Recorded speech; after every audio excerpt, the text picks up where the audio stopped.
Okay, I think we'll make a start. I'm sure we'll get a few more people coming in. I'll just admit them while speaking. Welcome, everyone. So lovely to see you all. I can't actually see you all though, so I'm just going to change my settings. Here we go. Yeah, it's so lovely to have you all here. Our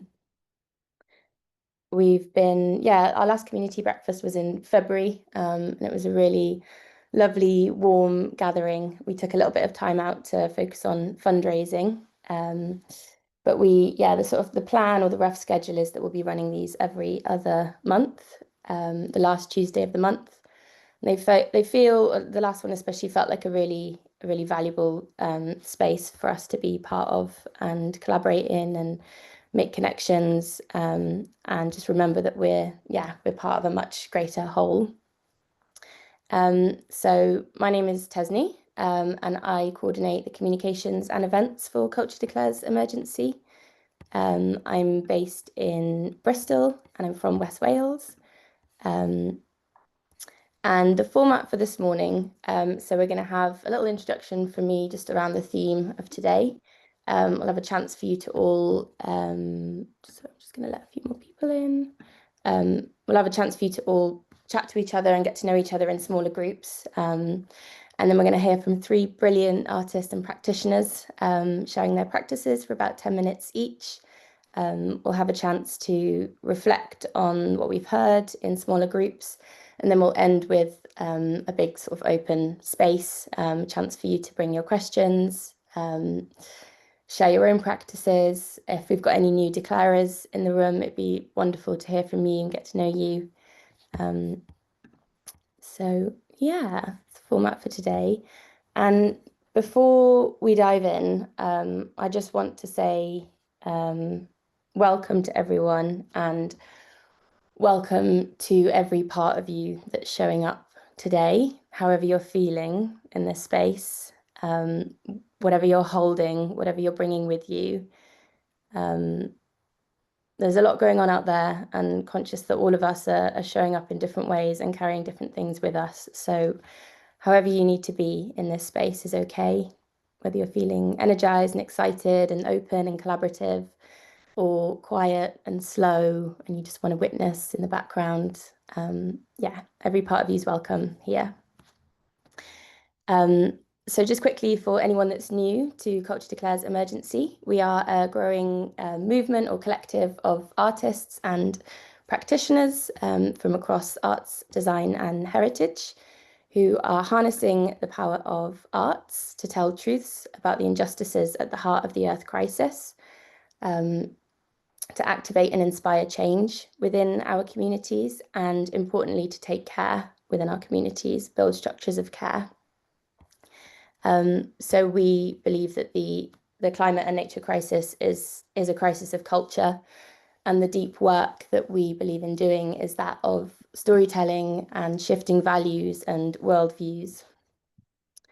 So I'm sure we've got many declarers in the room, but for those of you who haven't declared, invite you all to declare on our website. It's quite a generative and powerful process, and you'll be invited to draft your own declaration if you wish.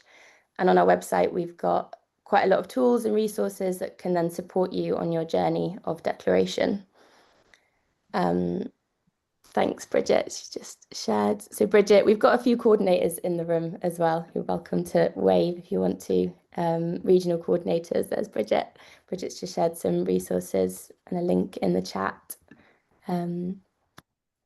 So these breakfasts are just an opportunity for us to come together and connect and learn from each other, feel inspired, share practices, come with challenges that we're facing, problems that we want, to bring to the collective, and ultimately to remember that we're part of a bigger whole. This work can feel really difficult, and it can often feel quite isolating if we're working independently. We really want these spaces to just be about building community and support. So for the last breakfast and for this one, we're organising it around a particular theme. It feels helpful to sort of anchor the conversation in a particular theme.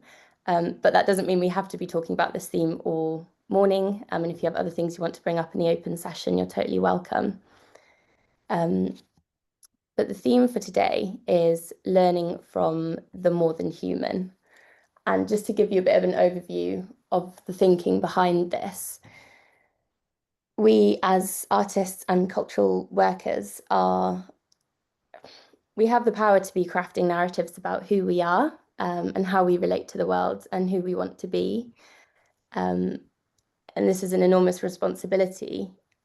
And it's why we feel that this creative work needs to be at the heart of responses to the Earth crisis.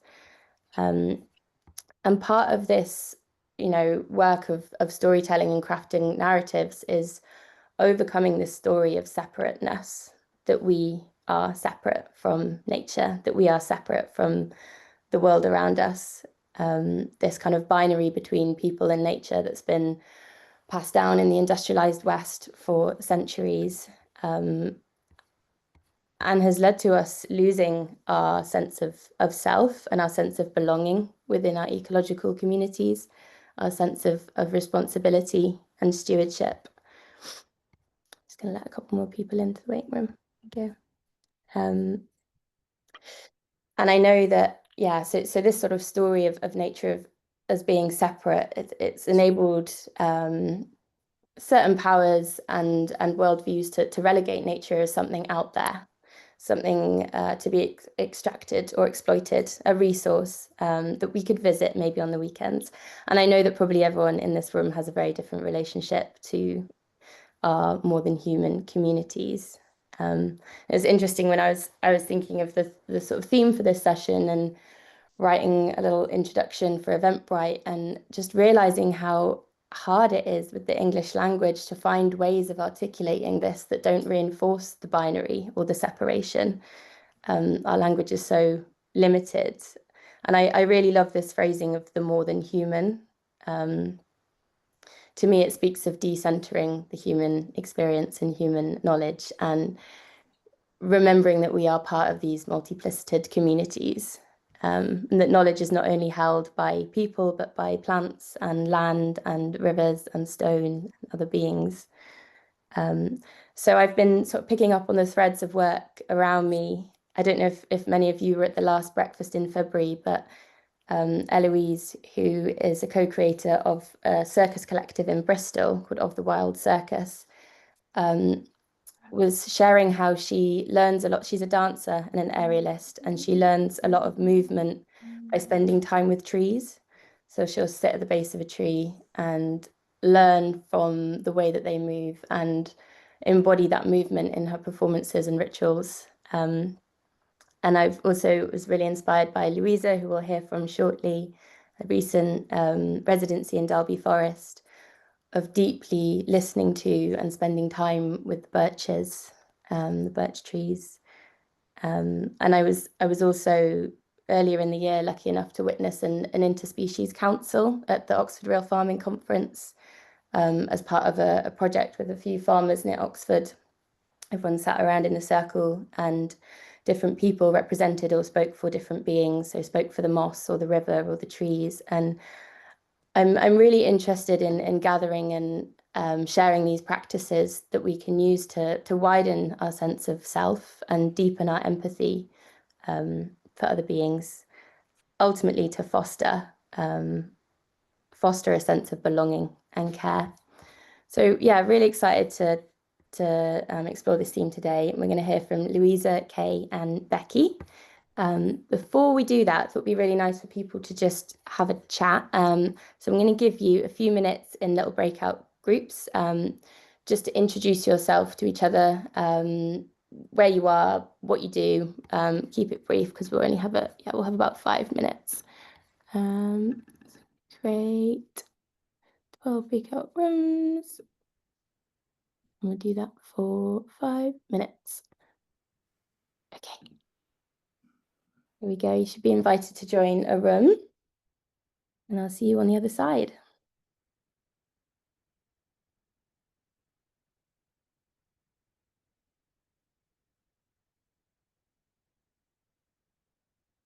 think we'll give everyone else, we've got about 8 seconds. Everyone else will jump back in.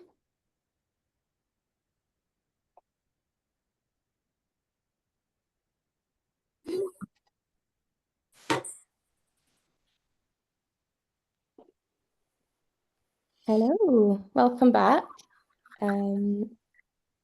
Brilliant. I think we're all back in the space. I hope it was nice to chat and connect and yeah, meet a few other people who are hopefully doing similar relevant work. So we're going to hear from 3 artists now, and we'll have an opportunity then to go back into smaller groups to reflect on what we've heard, and then have an open space at the end, where we can just all chat and discuss. But first, we're going to hear from Louisa. I'm going to pin you on the screen, Louisa, if you're ready to share, and I'll let you introduce yourself. Okay, yeah.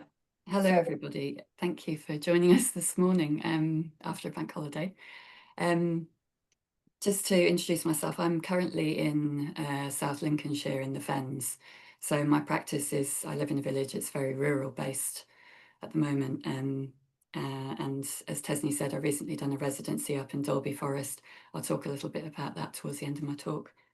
Just to say, probably to expand on the definition of more than human, the way I look at things really is that to also include perhaps some of the more non-material ancestral energies that we can connect with. Certainly in some places they can be felt and seen, and almost like the energetic imprint of events and people who've gone before. So my definition of the more than human also includes that. So to begin, I got back to the UK about 3 years ago after living in Aotearoa, New Zealand for about 18 years. And I came back due to a family illness, and I'm still here. So I've just had to adapt my practice. I had no studio for a while. And my practice essentially became an outdoor practice at that point. There was, coming back to my birth country after such a long time away was really key in changing my practice and lack of belongings and all of those things, no studio. I started working with what I now describe as ancestral portals to knowing. So these are some of the practices that our ancestors would have been familiar with, like walking over long distances, silence, plant practices, and these are the kind of things that I now work with in my practice. I'm going to share a few slides in a minute to illustrate some of that. But the practice that I have now, just to say, it's not an arrival. It's a constantly changing thing that's in flux, constantly being nudged in different directions by different more than human beings who I encounter as I'm working. My work centres on creative process as care for life, and that's care for all life. And in Aotearoa, New Zealand, that might be spoken of as like upholding the mana of people and place. So it's a way of making sure that everybody and everything and everyone, plants, land, people, are living to their full potential in the best way they can. I've got a lot less interest in end products and outcomes, really, and much more interested in emergent process and what can be sensed beneath the surface. Some of the practices that I work with are things like slowing down.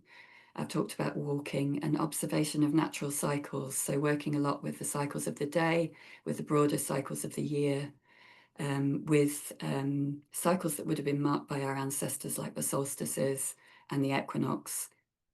Those times that are more liminal, perhaps, and allow access to a different way of sensing. I also like to make sure that I build in time for the parasympathetic nervous system and working from that place of rest and digest, as well as from the more activated place that our culture and way of life perhaps now seems to prioritise or bring forward. I'll share my screen now. So I just wanted to, while I'm doing that, talk about the word nature, because I've been working with Hannah Vidin's work on the Old English language. And Hannah talks about the word nature only really having its beginnings in about the year 1400. So that's actually not that long ago. And prior to that, the word nature didn't exist. So our ancestors also had a lot less separation than we have now, as Tesni talked about. And the word natur, N-A-T-U-R, preceded the word nature, and natur related to one's disposition or one's actual way of being and natural kind of likes and dislikes in your disposition. So the picture that you can see on screen here is part of my natural disposition. I love being outdoors, I love walking. And this is on Dartmoor during a month of traveling on foot, carrying everything in a backpack, stopping and pausing with the rocks, doing movement work with the rocks. And I'll show you the next slide, which is more close to home. This is movement work in the woods where I live, Bourne Woods in Lincolnshire. And here I'm activating this rest and digest state. So I'm just resting with a fallen log, holding, touching through the body, listening with the whole body through the pores of the skin as well as the ears. Ooh, dropping the book now.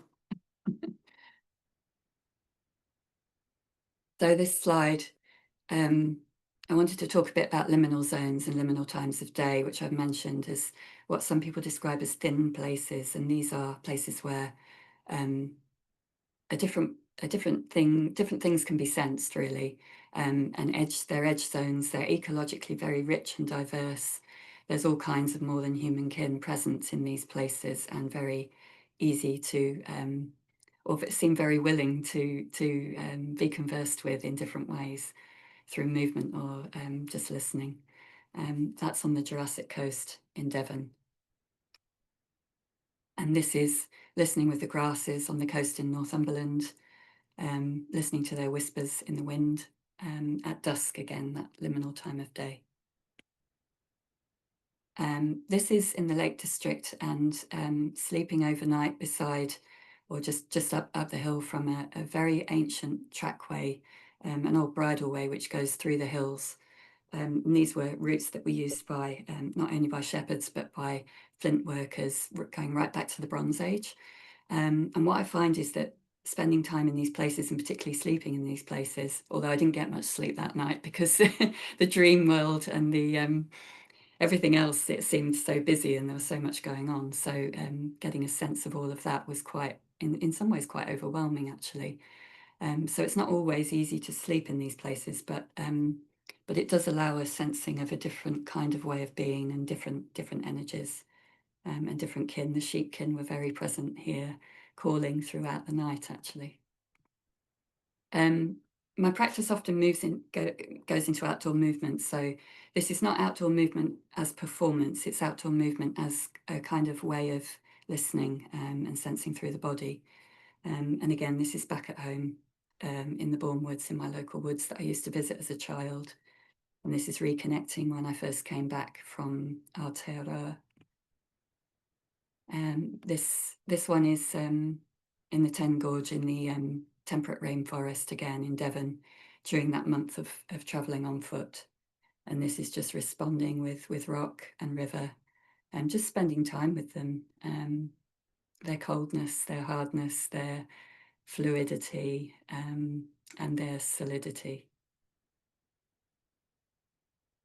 This one's up in Wirksworth in a quarry. I think I better move through some of these quite quickly now. I've probably got too many slides, but this is Conversation with a Quarry, which is now a nature reserve. And this surprised me because it's a site of extraction and I expected to feel a sense of some kind of loss and grief and things being extracted from. And that wasn't the sense I had there. It was actually quite abundant and rich. And I think it just highlighted the difference in time zones between rock and human, the deep time differences.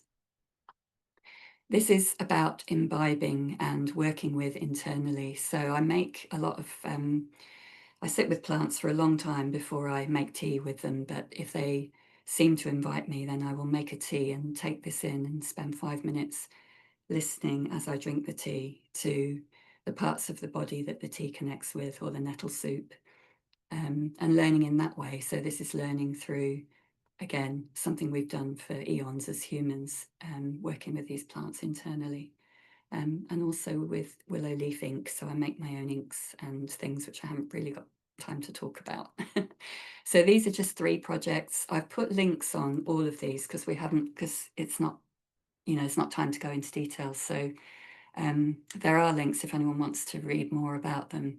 This was a year of listening with Wode and working with Wode in my art practice, and that all the research that came out of that as well. So it's mind in service to heart and in service to the connection with more than human kin.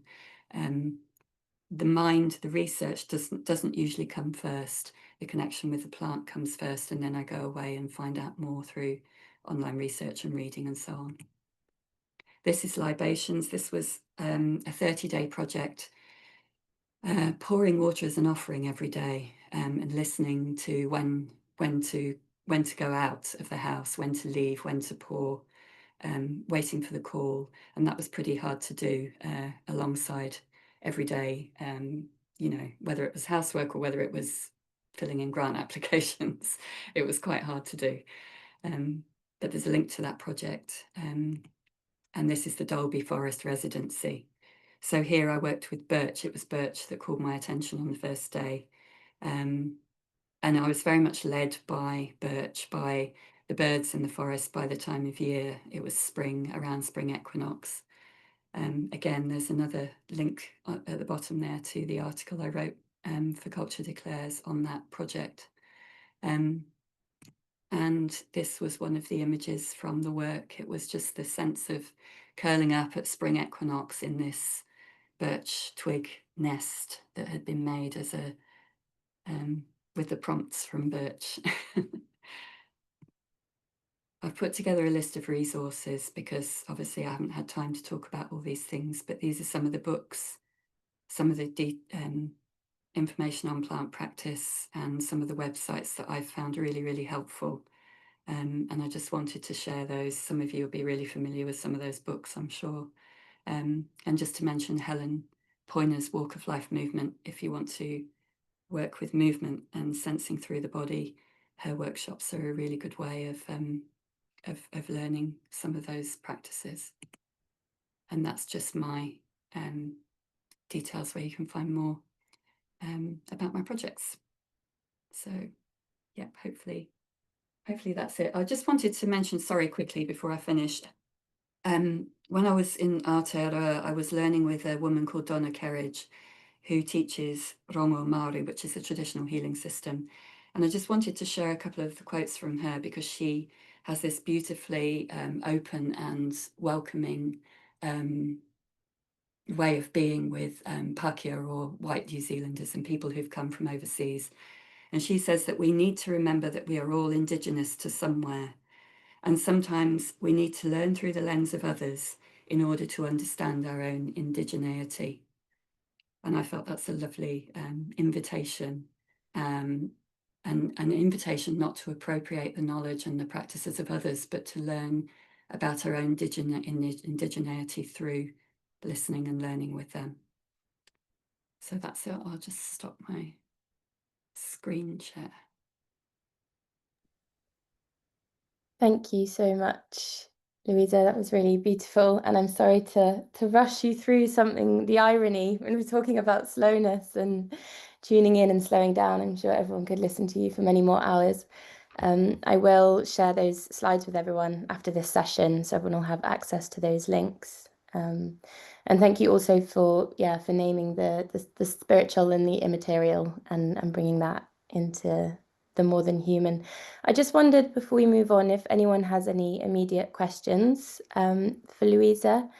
We will have an open space at the end so we can dive into these a little bit more. But if there's anything anyone's bursting on your minds, then do just unmute and ask.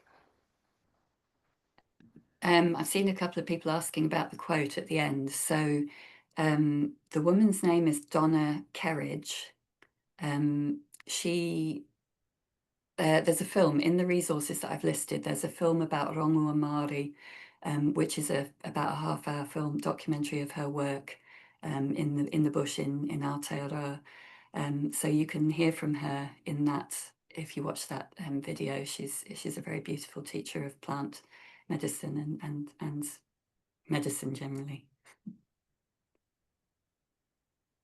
Amazing. Thanks, Louisa. So we can definitely carry on these sort of threads of thought in a bit. But next we're going to hear from Kay, if you're ready, Kay. I'm just going to change the move spotlight.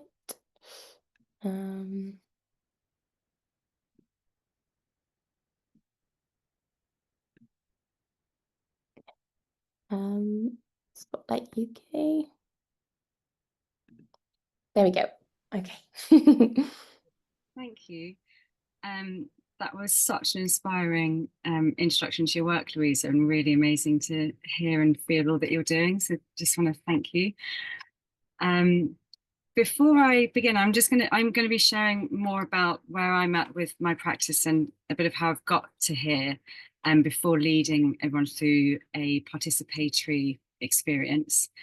And for that, I think you might need some pen and paper. So if you want to have just a little movement break, that includes grabbing some paper or a pen or pencil or something to draw with, then you can do that now. I think it's always nice to give our bodies a moment to reshuffle and reset from what we may have just heard as well. So if you have paper and pen to hand, you can also just stretch your body and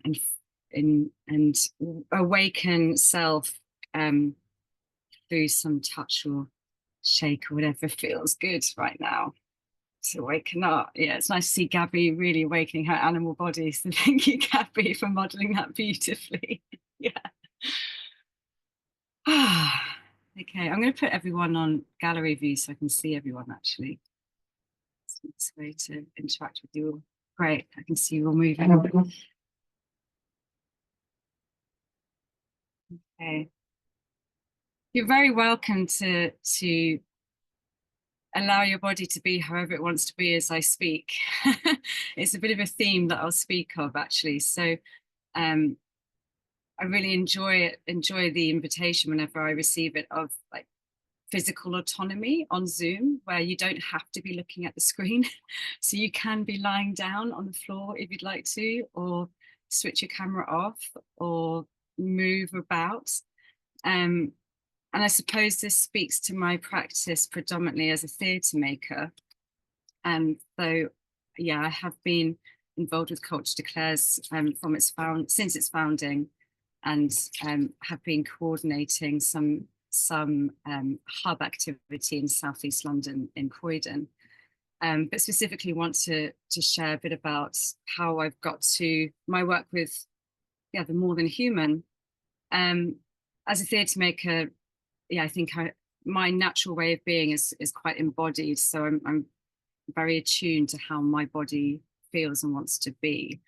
And I was saying to Tesney this morning, gosh, I forgot it was a Tuesday morning after bank holiday, so I had to do some waking up. But I'm in the process of I was really fortunate to receive a DYCP, an Arts Council Develop Your Creative Practice grant this year. And so I'm specifically in the midst of experimentation. So don't yet have slides to show you because I'm in fact building my visual material, but I am exploring more and more how we can learn from and with the natural world, the more than human, through group embodied processes. And my journey into this, I suppose, began about 8 years ago. When I've been living in London for most of my life, and I had a very visceral experience that walking on concrete was just paining me so much, and to be walking on so much concrete and to be surrounded by so much grey. And I was lucky enough to have got a job working in the theatre in Plymouth, and for the first time in my life felt like I was building a relationship with the natural world in Devon. And it really changed something viscerally in me. But it was also at the same time when I was having an awakening to my ecological grief with the climate and nature crisis.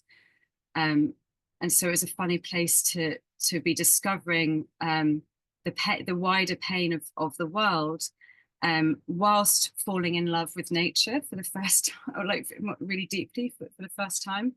And there's a quote by Joanna Macy that some of you might have heard, who's been a teacher of mine, that the heart that breaks can contain the whole universe. And so I just allowed myself to really, really feel the grief, and trust that opened a wider sense of self and community and connectivity with more than human, with the human world and our more than human kin. And I really believe that to be true. And so out of that time, some of you will know that I co-founded Letters to the Earth. So that was at the beginning of 2019 as well, at the same time as Culture Declares Emergency, which really did come out of that moment of deep grief and love for the world, and wishing to facilitate that in some way for others through the invitation to write a letter to or from the earth. And little did I know just how that would take me on a journey since, of exploring more and more what it means for the earth to be a living being. And yeah, many of you will know these terms of earth as Gaia, as a self-regulating living system, but to also explore the more the spiritual dimension of that too. And so, and also in that journey of writing a letter to the earth, and some of you might have experienced this, and I invite you to explore it if you haven't, that writing to the earth often feels like we are writing to some part of ourselves, or to some, not just something greater than ourselves, but something very intimate and personal, that often hasn't been put into words before. And so what people were also exploring with writing a letter to the earth was giving voice to the earth, to other species, places, or moments in time that matter to people. But what I want to speak to more is about how this has really enabled people to remember ourselves as earth. And my invitation just to move the body to begin this session is an example of that. If we are to remember ourselves as body of earth that contains more water than any other element, that is encased with skin that is porous, that contains a skeleton that is hard, how do all of these parts of ourself come together, and how can we tend to these parts of our physical being, as well as emotional, spiritual. I have to say that all of this work over the past few years has interestingly coincided with health issues, and so that's been an interesting journey to really come back to the body. So in the few minutes I have remaining, I would like to invite you into a bit of a journey to connect not just with our body as an animal, as a body of earth, but also through the portal of our love for place and nature, to start to consider how might the more than human world come through us, through our body, and how we might express or relate by widening our sense of self to be more than human. So I invite you to get just an even bit more comfortable than you might already be, and that might include removing yourself completely from the screen, but so that you can hear me. You can lower your gaze or close your eyes from wherever you are.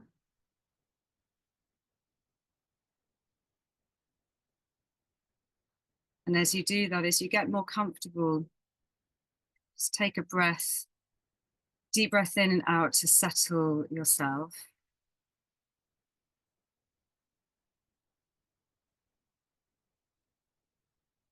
And as you're settling,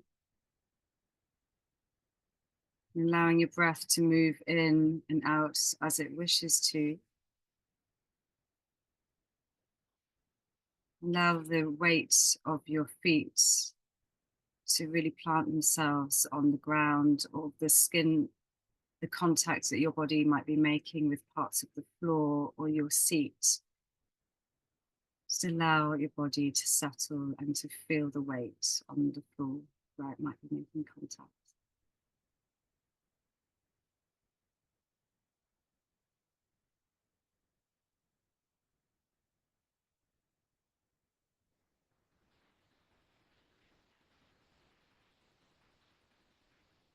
And as you're continuing to breathe,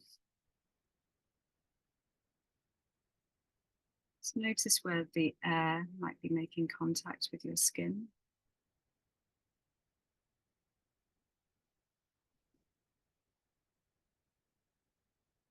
Notice any sensations on the skin or inside the body. You might have a rumbling belly or an itch on your foot.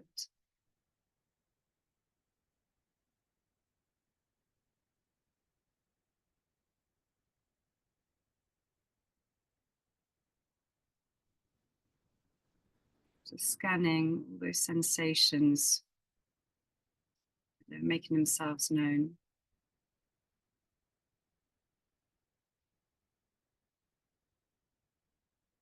See if you can take in, just notice any sounds that are occurring in your body or in the space that you're in. And the furthest away sound you can hear.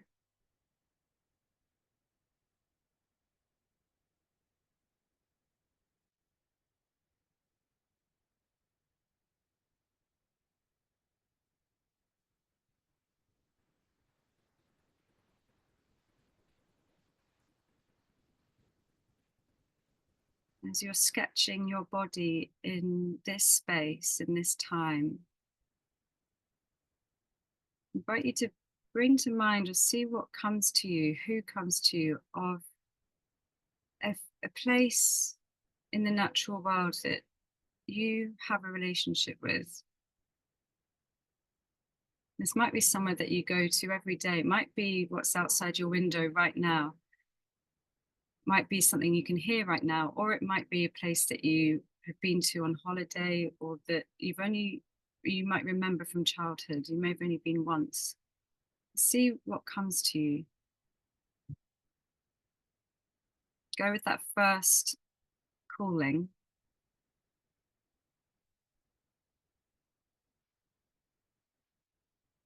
Take in the sights, the shapes, the landscape.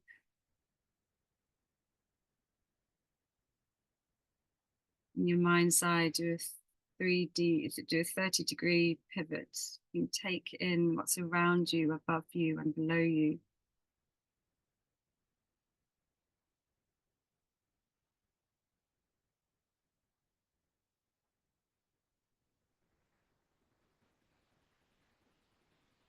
And on 3, I'm going to count to 3. And on 3, you will encounter another being there in this space with you. You might already see tracks. You might already hear sounds. But the first being that you encounter, stay with that one. 1, 2, 3.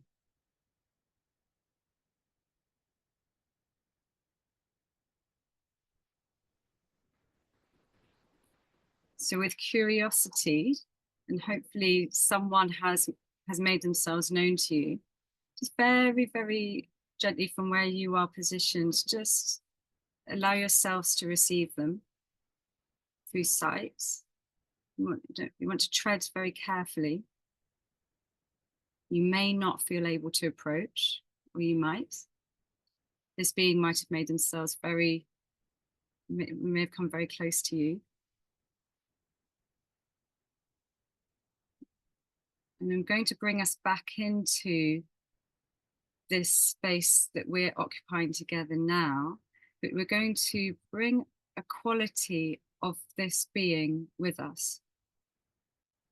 So noticing, is it a quality of their presence? of their activity. See what comes to you.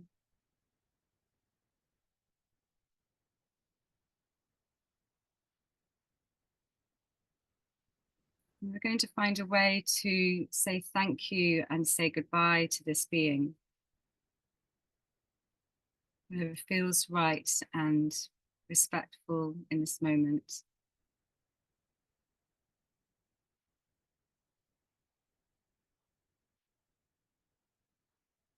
And as we let them go,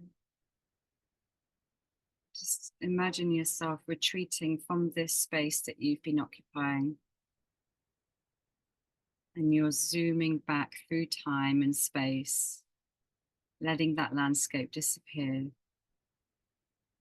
Bit by bit, slowly, slowly disentangle, but carrying with you that quality and that sensation of that place and that being that you met.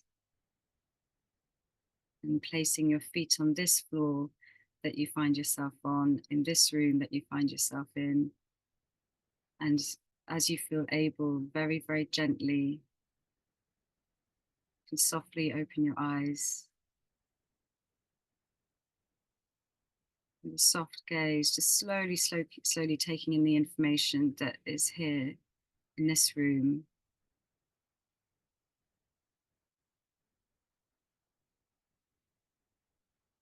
To allow yourself to gently and with a soft gaze come back to this screen.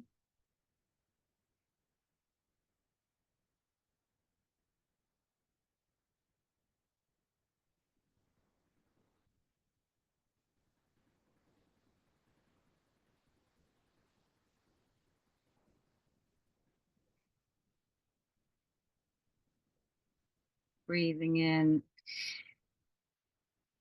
breathing out the air of this room that you find yourself in. Moving your human animal body in this space as you need to bring yourselves back to encounter the screen and bodies that are sharing this virtual time with us.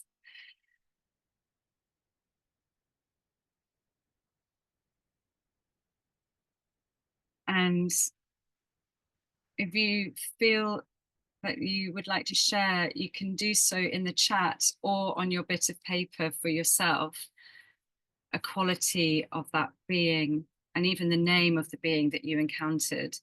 And my invitation is just to notice how this stays with you, not just for the duration of this call, and how it might influence how you connect and relate with each other and listen, continue to listen to others on this call, how you might speak with each other, but also how it might infuse the rest of your day.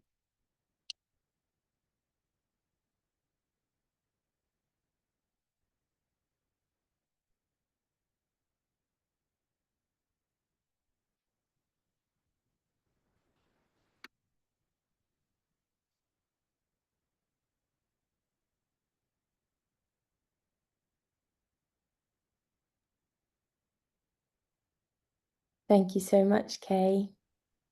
I met a heron and I'm feeling very slow and intensely perceptive in a heron-like way. Yeah, I'd love to hear from everyone else who you met, and yeah, thank you for bringing us into our bodies. Both you and Louisa speaking a lot about embodiment, and I think so much of this work is really reconnecting with ourselves and our animal bodies and our instincts, and yeah, it can feel ironic doing that thinking and that work on Zoom. So yeah, thank you, Kay, for bringing the playfulness in and the embodiment. Really appreciate it. So we're going to hear from one more artist, and then we'll have a chance to all reflect and share your own practices. Becky, I'm going to spotlight you. Great. If you're ready to share, then do go ahead. Yeah, I'm going to just come to the gallery as well.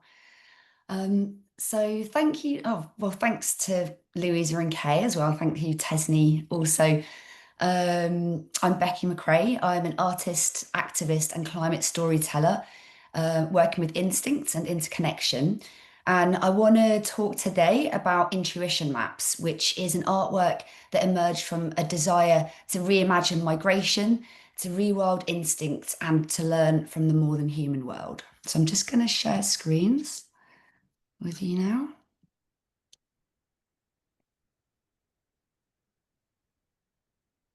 Okay, hopefully you can all see that.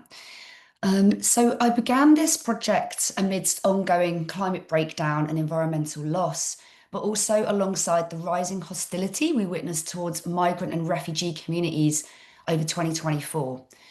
In that moment, it felt urgent to create space for alternative stories, ones rooted in hope, solidarity, and connection. Because migration isn't a crisis, it's a natural response, it's a solution.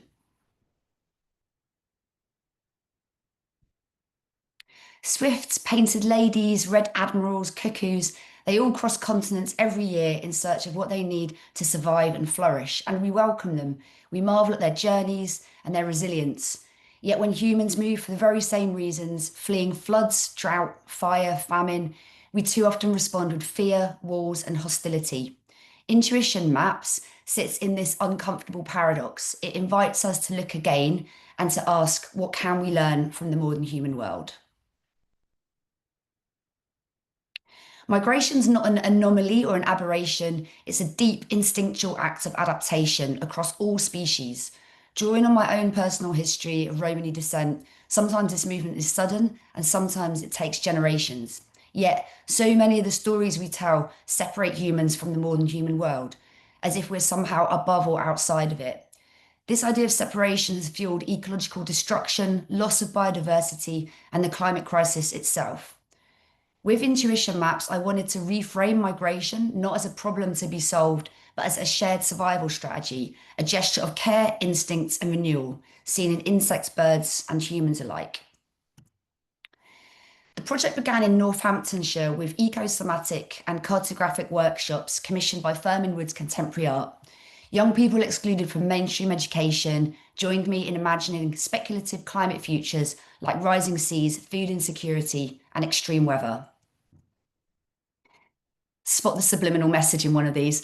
In response, they created intuitive migration maps drawing on local species knowledge and their own embodied sense of direction and desire. We worked with species already navigating change, such as red admiral butterflies, chiffchaffs, swifts, and migrant hawker dragonflies. Their flight paths, seasonal timings, and shifting behaviours became co-authors of the work. Through this process, we found ourselves tracing a collective instinct, one shared between human and more than human movement, a longing for safety, regeneration, and kinship. Learning from the more than human is not about romanticizing animal life, it's about listening deeply to the wisdom already embedded in ecosystems, behaviours, and patterns of response. Swallows return to the same barn each year, even if it's falling apart. Painted ladies travel thousands of miles over several generations. Red admirals, once summer visitors, now overwinter in Northamptonshire, adapting in real time to a warming world. These species aren't just reacting, they're sensing, timing their moves with subtle shifts in temperature, wind, flowering cycles, and celestial cues. They're navigating interdependence. Phenology, the science of seasonal timing, shows how climate change is disrupting this delicate web. From migratory species whose survival depends on multiple habitats aligning, this is deeply destabilizing. Some adapt, some are pushed to the brink, and in this, we glimpse our own story too. Humans are also migratory beings. We always have been, yet we've built systems like borders, passports, walls that deny our instincts, that criminalize what in the more than human world is celebrated. And this is where Intuition Maps finds its power, in inviting us to dismantle those constructs and imagine other ways of being, ones grounded in movement, reciprocity, and response. For the workshop maps, I trained a custom AI to help search for patterns, not to erase instinct, but to surface it. The AI wasn't programmed to command, but to sense. It generated a speculative collective pathway, weaving human and more than human responses into one shared trajectory. This abstract line became the basis of a walk in Urchester Country Park, where participants physically reinterpreted the route. They moved through woodland using only their senses, not their devices, letting the land and their bodies guide them so they could collectively forge a new path together. Some followed fire breaks and animal paths. Others turned to moss, bird song, dappled light, or the direction of the wind. What emerged wasn't a single path, but a multiplicity of responses shared by intuition and entangled awareness. While the walk-in practice grounded the project, the deeper invitation was to learn how to read the world like a bird or an insect or an ancient human might, to notice, to adapt and respond, not from control, but from interconnection.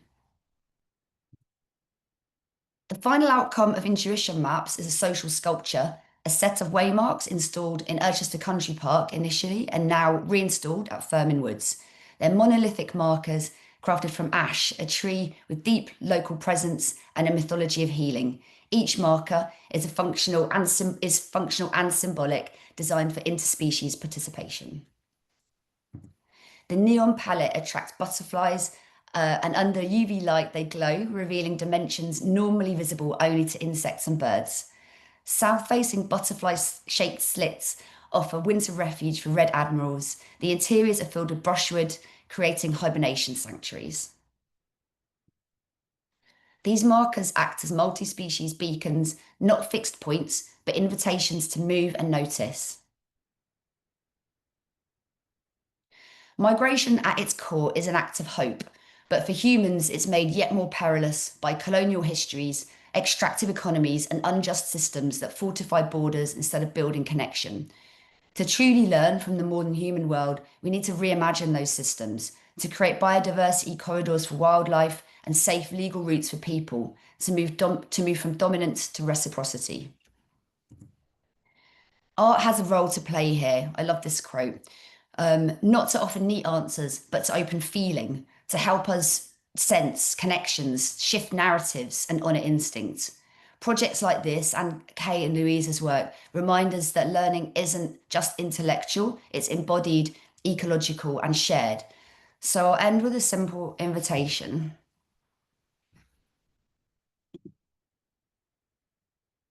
Let the modern human world show you how to adapt, how to care, and how to continue. We survive together by staying in motion.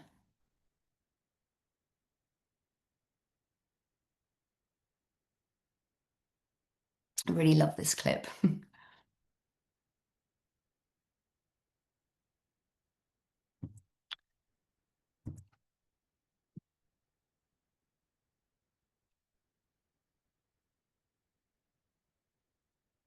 Thank you. Thank you so much, Becky. And yeah, especially doing this work in the context of increasingly scary, prejudiced narratives around migration under the context of climate change, to be able to build empathy and solidarity. It's really, yeah, really beautiful, important work. Thank you. I'm wondering, does anyone have any questions? I've definitely got a few questions for everyone that's shared, but does anyone else have any questions? I'm going to remove your spotlight for a second, Becky. If you'd like to just unmute and jump in, you're welcome to. Questions or reflections or sharing of your own practice is super welcome as well.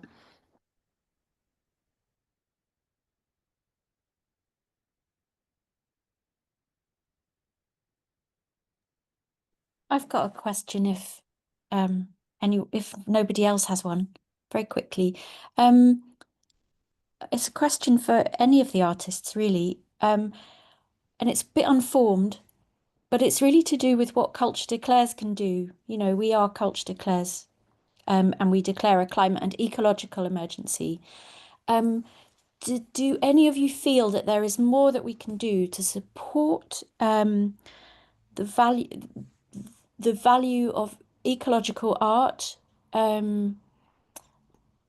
to I don't know, what can we offer? What resources can we offer? What can we do for you as ecologically focused artists? I wouldn't say how can we serve, but because we're already serving quite hard. But yeah, what more can we do?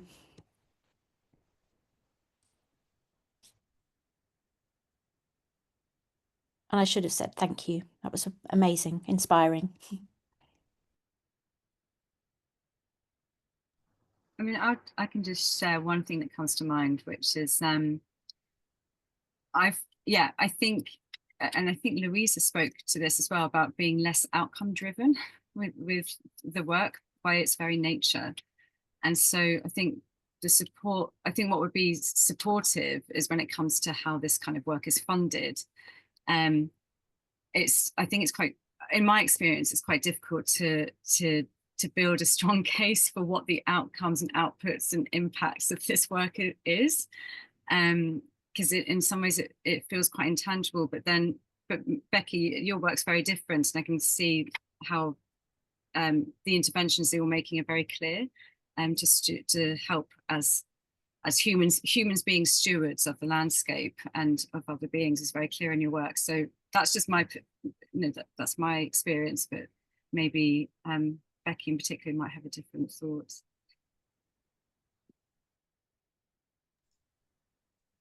I don't know how to put my hand up in this room, but I'm physically doing it. Can I say something?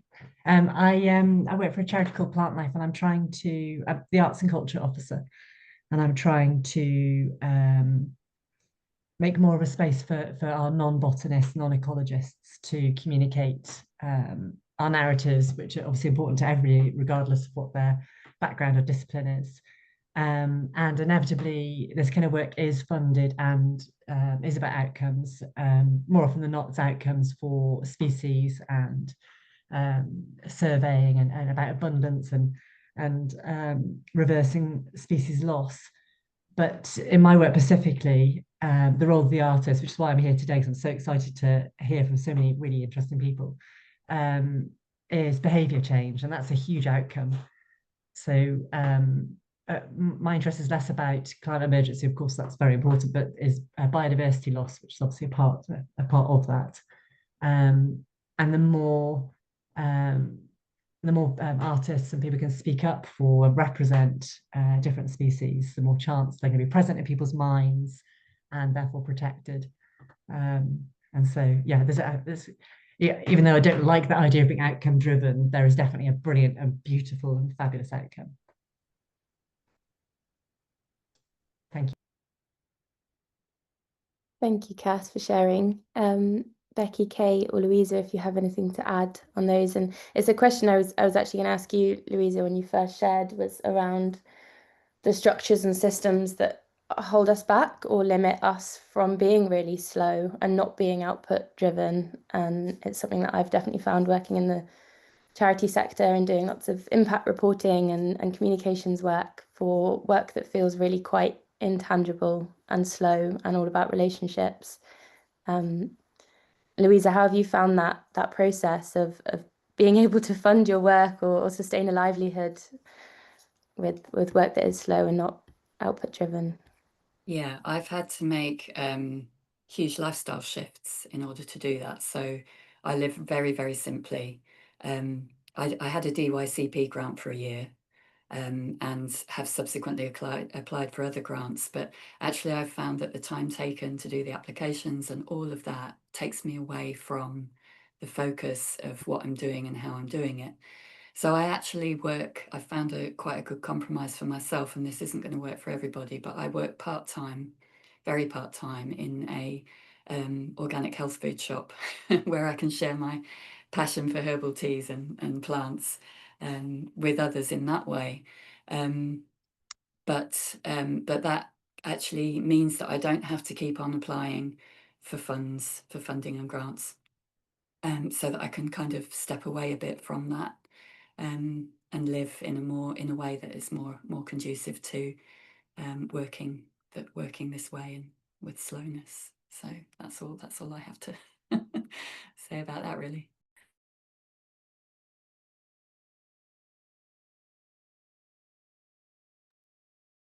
Thanks, Louisa. If anyone else has any thoughts or reflections, do just jump in and unmute and jump in. Hi, sorry. I was just yeah, food for thought, I guess, came into my mind. First of all, you are all so inspiring. Thank you so much. And I was just, so I'm a permaculture teacher and I'm also a musician. And I was just reminded of the permaculture principle, integrate rather than segregate. So, and also like the edge effect that somebody else talked about earlier. Because I think sometimes, especially arts and nature-based arts can feel, also as an artist, can feel like it's sort of its own entity. And it can be quite scary to integrate that into already existing, projects or communities, or anything really. And I think there's such beauty in trying to integrate everything that everyone said and everything that everyone does, that's based around arts, into already existing projects and kind of make a positive impact that way.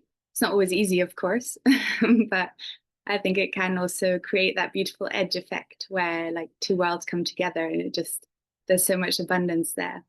And maybe it can at the same time also create, for us to be able to make a bit of a living with the arts as well. Do you have any sort of tangible examples or ideas that you could show to illustrate that? Yeah, I mean, I think just purely from my own experience, my mind has often limited myself more than actually the external scenario. So, I can think like, oh, but maybe in the city, nobody's going to be interested in permaculture because, it's very niche and because maybe nobody's ever touched a plant before, or, it's kind of all these limiting beliefs, right? But then when you actually put yourself out there, there's so many people who have never heard about, certain topics, ecocide, permaculture, whatever it is. And they're really, really happy to learn about it. But also more as a musician, kind of, it's okay to apply to play your music in places that maybe usually play rock music or punk music or whatever it is. Like, it's really actually special to just ask if you can integrate your work into that culture as well. And more often than not, people will be really happy to support. So, yeah. Thanks. Jenny, Jamie, you've got your hand raised.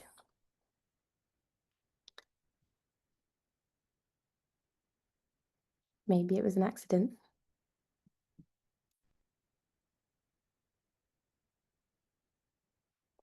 Are you there, Jamie? Yeah. Sorry, yeah, just the Wi-Fi dip out. Sorry. I'm just going to be a bit vulnerable here, and actually talk about the sort of idea that I have. I think that I'm kind of grappling with about wanting, like, as an artist. So I'm an artist and a producer and biophilic artist, so love of nature. But I feel sometimes that I don't want to be an artist because I don't trust the world with the.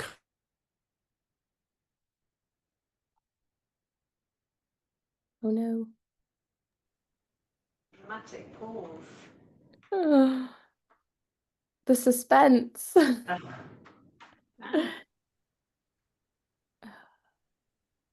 We might have to come back to Jamie. I'll give him a text.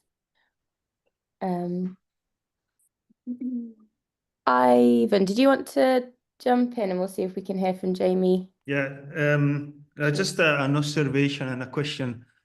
I see a kind of tension between the idea of emergency and crisis and the declaration and the time that we need to work with these teams, like the going slow. So between the fact that we are in a form of a climate emergency or ecological emergency, but also I think we should give us time to do this type of activities. So I think these two things, like, I would like to ask the artist, like, did you feel this tension between, like the fact that we need to act, but in the same time, our action needs time? Thank you. Yeah, I'll just speak to that for a moment. I'm sure some of you might know the article already, but I'm sure you know Te Ao Māori's work. Times are urgent, let's slow down is a really amazing piece to read, which like speaks exactly to this kind of paradox. I can just pop a link to that into the chat if that's helpful for people.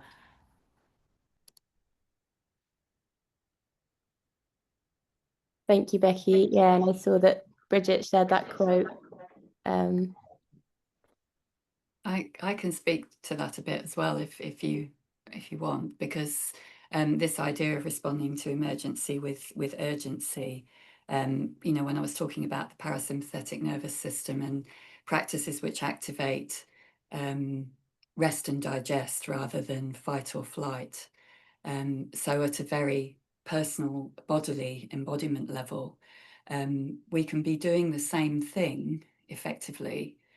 But if it's done from a place of rest and digest rather than fight and flight, it will be slower. It will have a different outcome.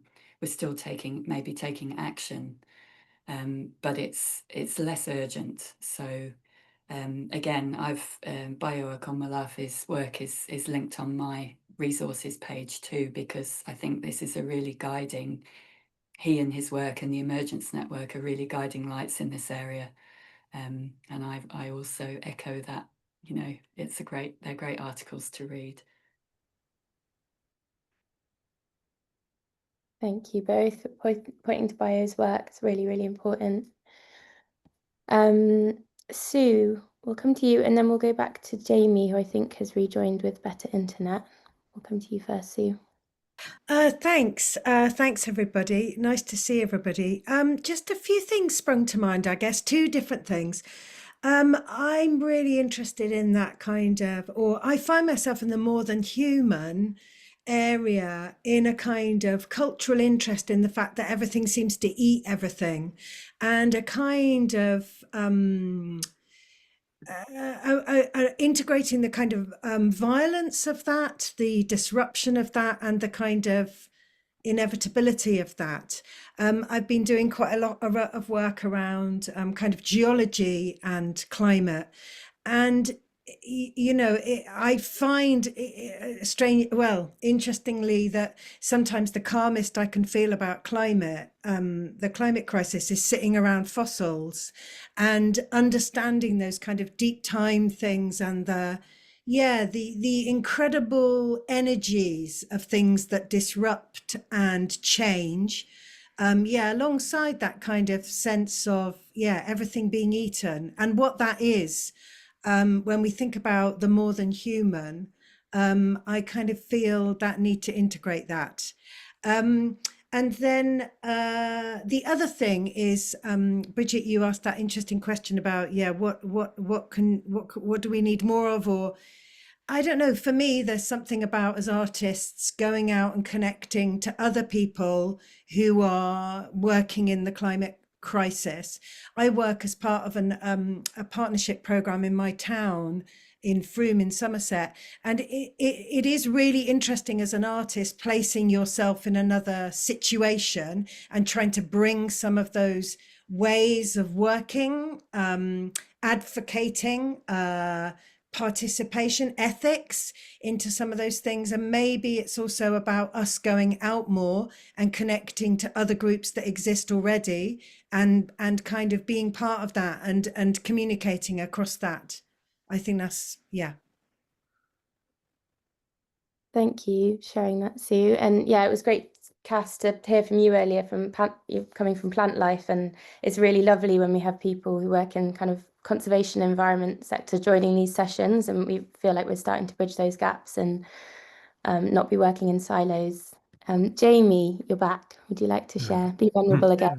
Yeah, some advice really from folk here, really. Yeah, it's quite a vulnerable sort of thing, really. It's just it's working at the intersection between sort of the symbiotic, like beautiful, kind of sustainable, naturally profound creative process of engaging with the more with nature as being we are nature. So being in touch with that part of oneself that is not part of the kind of the outside world, if you like, where it seems that all the values are upside down and everything is wrong and everything is disastrous and people are sort of systems are acting in very, very selfish and angry and upsetting ways. And how one, how you navigate that kind of intersection when you feel like almost, and I've always grappled with this as an artist, how you feel almost like you don't trust the world with the beauty that you've profoundly been in contact with. So how one kind of navigates that kind of dilemma, of taking action and holding truth to power, but at the same time not really trusting the world to deal with it in an appropriate way. So an example, so this weekend I went to How Light Gets In Festival, and Jeremy Corbyn was one of the speakers there, and went to one of his talks and went and had a chat with him afterwards. And there's an example of someone who's held truth to power all his life and has been attacked all his life. And I said to him, thanks for being you, thank you for being you. And he said, I've got no choice, I have to be. So it's like that's a lot of power, and there's a lot of kind of confidence in bringing that truth forward into a very, very kind of bullying world. So as artists, do people consider that? I know, Madhuri, you and our breakout, you said, when you relate to the kind of indigenous communities you work with, it's that kind of shock of connecting with people who just don't have a word for nature because they are nature. It's like they don't even have a word for the separation, if you like. They don't, it's a given. It's like that pain, really. That's that pain, that sort of trust and pain. Does that speak to anyone?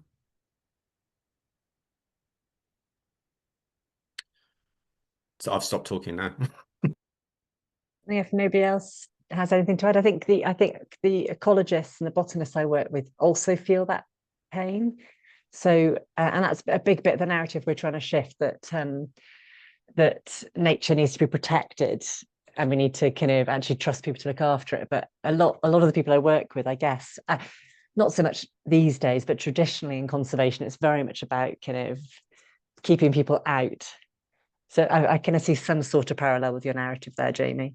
But I think we have to trust in people to be brilliant, because I think people are brilliant. And I think you guys as artists, I should say that I was an artist, or am an artist. I don't know, I have like a really weird conflicting relationship with my own practice. I kind of don't feel the need to make so much anymore. And also maybe something around responsibility. I don't know. Anyway, that's an aside. So if you're able to occupy that space that bridges two things, and you're able to stay in that incredible, somebody said about the liminal space. I think you guys can stay in that liminal space and be that portal between two different worlds, which is where the magic happens.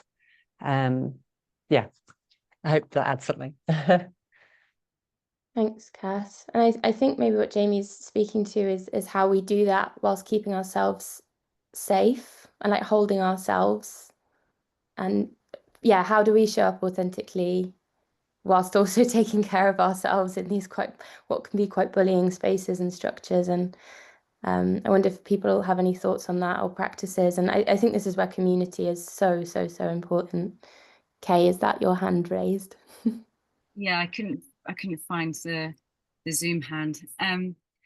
Something just came to mind, and it connects with the conversation earlier. But that, and hopefully maybe some of you experienced this with the being that you encountered and connected with.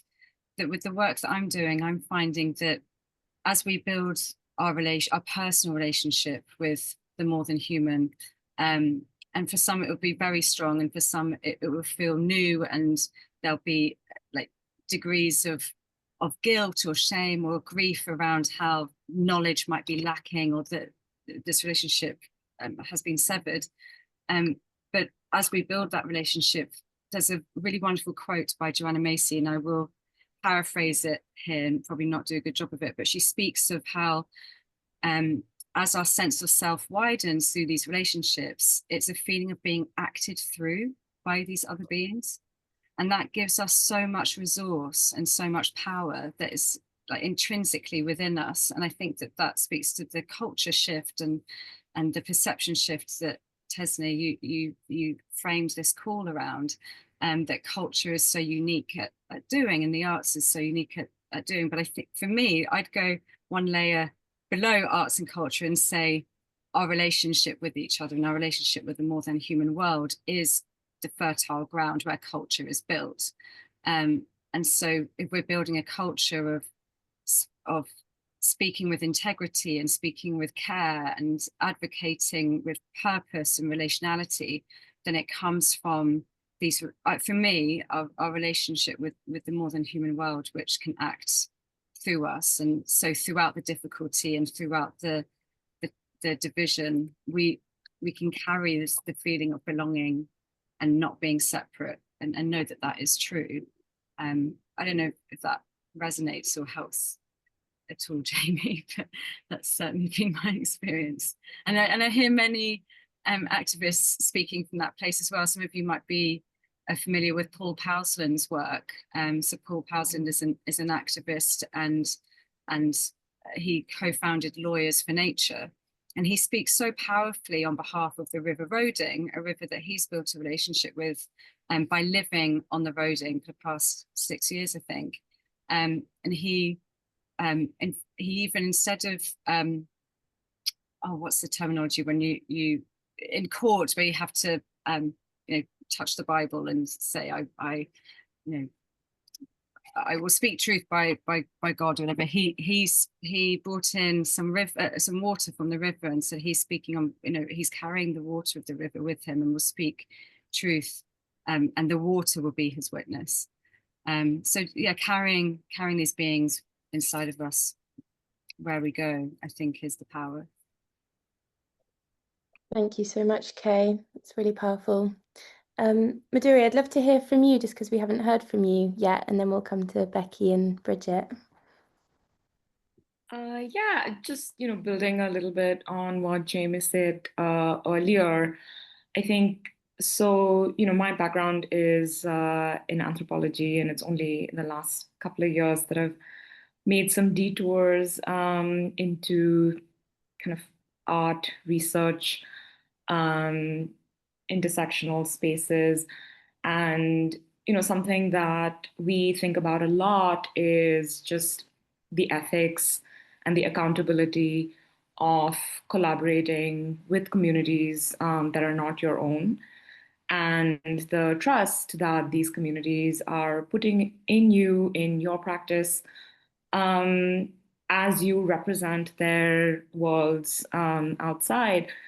And I think that just really is such a place of contradiction often, because we have our own positionalities. We relate to quote unquote nature in our own kind of very specific ways. And I think when you meander into advocacy spaces, right, you want things to have happen, right, on behalf of those communities. And so I work a lot with forest governance and conservation management. And these are very technocratic and have certain ideas about where Indigenous peoples and local communities fit in terms of policy, and where local knowledges fit in terms of policies, right? And so, you want to say these knowledges are important, the way we are representing them, the way we're deploying them in our policies, it's not enough, we should be doing more. But at the same time, I always wonder if there is this kind of element of being patronizing that often creeps in the way we're doing this advocacy, because I don't think it's this like black and white, oh, that's care, that's stewardship, that's what we need to be centering all the time. I think it's more this kind of abundance, right? Like, yes, there's care, but there's also fear, there's also superstition, there's also abandon, there's joy, and there isn't a kind of direct pathway to always channel these into policy and governance. And so I'm actually very envious of artists in that respect, because I think you can just say what you want to say, and and then the world can kind of do its thing. But at least you've, said what you had to say. And I think with wanting to harness art for advocacy, I think there's all these gray areas and contradictions that I'm still kind of trying to grapple with and resolve, if a resolution is possible. Sorry, that's like a very long-winded way. I'll stop here. Yeah, that was a really, really important point to raise. Thank you. I know that Gabby, who's in the room, has just been doing a project with indigenous land defenders from Borneo, which I'll share a link to. And that's merging art and advocacy. But yeah, these are ongoing questions of ethics and representation and how we do it well, and how we be multiplicited beings. That's a real theme that's come up today. Becky, Bridget, and it's Becky, let's hear from you first. We've only got a few minutes left, I'm afraid. But... So I've just been scribbling down loads of notes, but I think, yeah, it's kind of about being able to hold like two truths at the moment, because completely share and appreciate the grief. But I think it's really important to try and find joy as well, and use joy as an act of resistance. This is something I really feel and hope to sort of channel through my work and with the communities that I work with, and kind of spark collective joy through kind of play and awe and wonder in nature and the more than human world. Different ways it can kind of happen, just lots of thoughts kind of buzzing around, but thinking about culture as another expression of nature, kind of reframing what we think of when we kind of work with communities, when we kind of talk about nature. I use the term more than human, but sometimes with communities I'll kind of flick back and forth between using the word nature, but kind of thinking about how it's exactly as Jamie was saying, like we are nature. It's not separate, but this idea that there's rivers, woods, sun, the moon, but it's also the blood that's running through our veins. It's the air we're breathing. It's the water that comes from our tap. Like, it's finding the beauty in all of those kind of everyday things. And I think just art's just a great way of kind of conveying that and creating spaces where people can kind of feel. I popped the quote from Gus Speth into the chat actually from my talk, because that's just something I often kind of return back to. I also love Adrienne Marie Brown's work, Emergent Strategies and Pleasure Activism, two brilliant books, which I, again, like refer back to a lot. So ideas around kind of biomimicry and learning from natural systems, but also coming back to this idea of joy as an act of resistance. Like, if we don't have joy, like what do we really have left kind of in the world? I'll hand over to someone else now, but I don't know if that was very coherent. Thank you, Vicky. Aquadini, we'd love to hear from you, and then I think we're going to have to close this session. I'm sure we could go on all day. But hi, my name is Noah Owardini. I'm an artist I currently live in Lagos, Nigeria, and I think, as Becky said earlier, like the sort of reframing the language we use and engaging with community, with people, because I live in Lagos, and I feel there's a sense of detachment from the environment. There's a sense of detachment from actually even growing your own food, even relating with the animals, other animals. I also think this is also like a sense of detachment from time itself, in how we relate to time currently, and in a lot of African time thinking, like in previous eras, previous times, there was more of like an interconnection between time and nature, and time was more nature based or event based, was more emotional, as opposed to like our current time thinking, which is very, very much tied to mathematical precision. Like, this meeting was supposed to start at 9 a.m. West African time, those mathematical precision. But previously, our ancestors used to think about time in a more stretched out manner.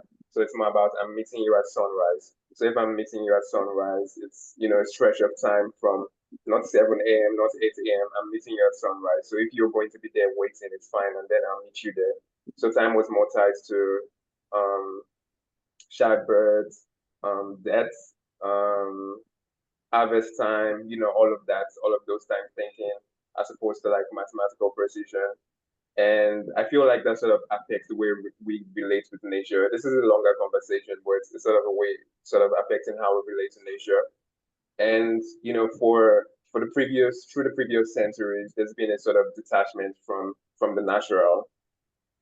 How do I phrase this properly? There's been such a detachment from the natural, and it's going to be like there's been this wording that's been ongoing, and it's going to take a lot of breaking down to actually get people to relate with these things anymore.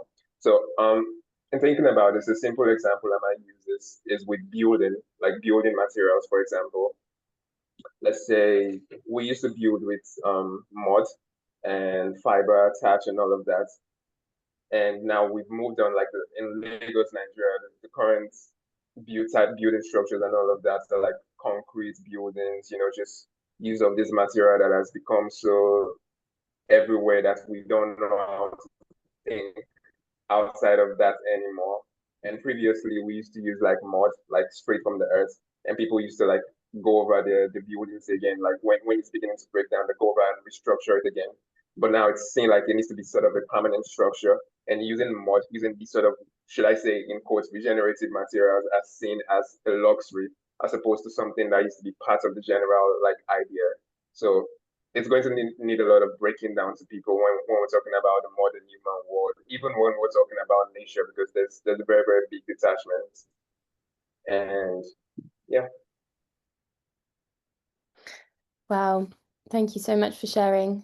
Yeah, I think that could be a whole hour and a half, whole day session in and of itself. And that's really fascinating of talking about time and how time has shifted. And I'd love to hear more about that. And something we do at CDE is we write a monthly Substack, and we host a space for people to share their writing or their research. And if anyone here feels called to do that, we'd absolutely love that. And Noah, similarly,